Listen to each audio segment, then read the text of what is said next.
Hi అండి, welcome to Radhika వంటలు. నేను మీ రాధిక. ఈరోజు నేను మీకోసం టేస్టీ ఉలవల చారు చేసి చూపించాలనుకుంటున్నానండి. అందుకోసం నేను ముందుగా ఒక కప్పు ఉలవలు తీసుకొని ఫ్రెష్గా కడిగి కుక్కర్లో వేసుకొని మెత్తగా ఉడికించుకొని పక్కన పెట్టుకోవాలండి. చూసారా, ఈ విధంగా ఉడకాలి.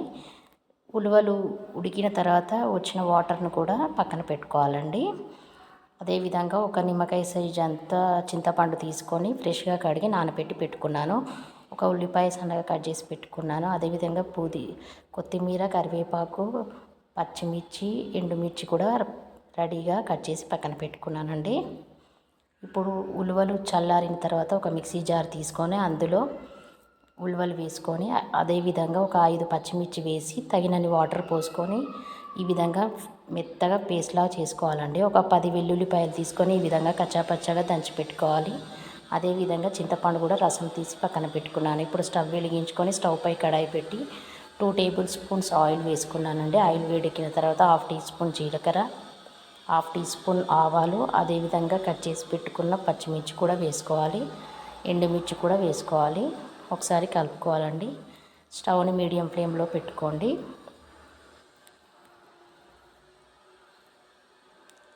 ఇప్పుడు పచ్చిమిర్చి, ఎండుమిర్చి ఫ్రై అయ్యాయండి. ఇప్పుడు కట్ చేసి పెట్టుకున్న ఆనియన్స్ వేసుకోవాలి.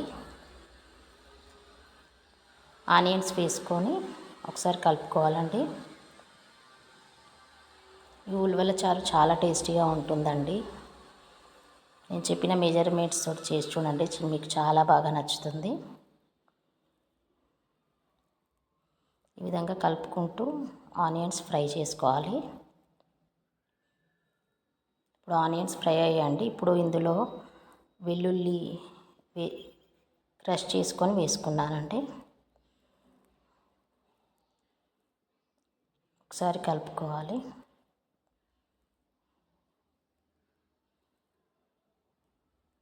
ఈ విధంగా కలుపుకున్న తర్వాత ఇందులో కొద్దిగా కరివేపాకు వేసుకోవాలి. వేసుకొని ఒకసారి కలుపుకోవాలి. ఈ విధంగా ఒకసారి కలుపుకున్న తర్వాత ఇందులో కొద్దిగా కొత్తిమీర కూడా వేసుకుంటున్నానండి. కొత్తిమీర వేసుకొని ఒకసారి కలుపుకోవాలి.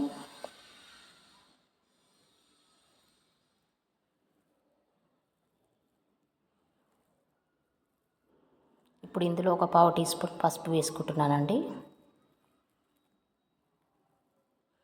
పసుపు వేసి ఒకసారి ఈ విధంగా కలుపుకోండి.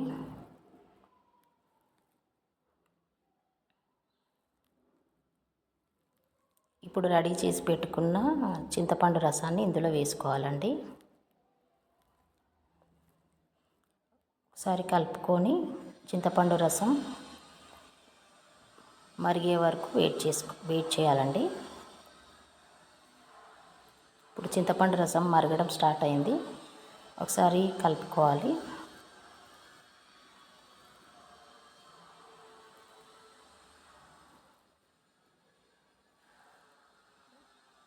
ఇప్పుడు అందులో ఉలవలు ఉడికించినప్పుడు వచ్చిన వాటర్ను కూడా అందులో యాడ్ చేసుకున్నానండి. అదేవిధంగా ఒకసారి కలుపుకోవాలి. ఇప్పుడు గ్రైండ్ చేసుకున్న ఉలవల పేస్ట్ కూడా ఇందులో వేసేసుకోవాలండి. కొద్దిగా వాటర్ యాడ్ చేసి లూజ్గా చేసి వేసానండి. ఈ విధంగా వేసుకొని ఇందులో ఇప్పుడు తగినంత సాల్ట్ వేసుకోవాలి.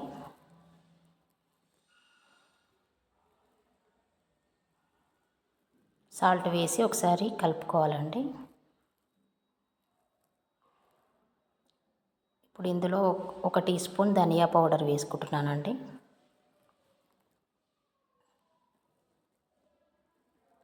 అదేవిధంగా కొద్దిగా కొత్తిమీర కూడా వేసుకోవాలి. స్టవ్ని స్లో ఫ్లేమ్లో పెట్టుకోండి. 5 మినిట్స్ మరగనివ్వాలండి. టేస్టీ ఉలవల చారు రెడీ అయిపోతుంది. ఈ విధంగా మధ్య మధ్యలో కలుపుకుంటూ ఉండాలండి. చారు మరుగుతున్న కొద్దీ థిక్నెస్ వస్తుంది కాబట్టి అడుగంటకుండా ఉండడం కోసం మధ్య మధ్యలో కలుపుకుంటూ ఉండాలి.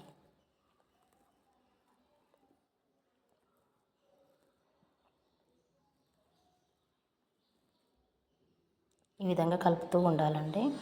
చూసారా, మరుగుతున్న కొద్దీ చారు తిక్కుగా అవుతుంది.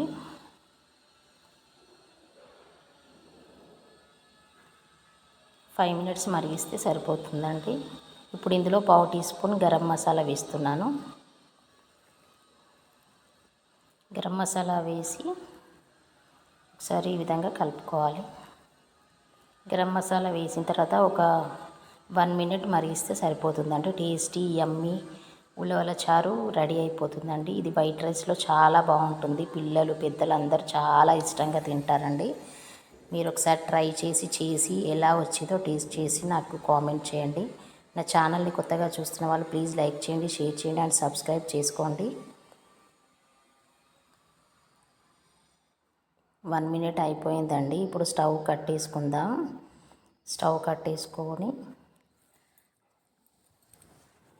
ఒక సర్వింగ్ బౌల్లోకి తీసుకుంటే వేడి ఉలవల చారు రెడీ అయిపోయిందండి. కొత్తిమీరతో గార్నిష్ చేసుకుంటే యమ్మీ టేస్టీ ఉలవల చారు రెడీ. మీరు ఒకసారి టేస్ట్ చేసి ఎలా వచ్చిందో నాకు చెప్పండి.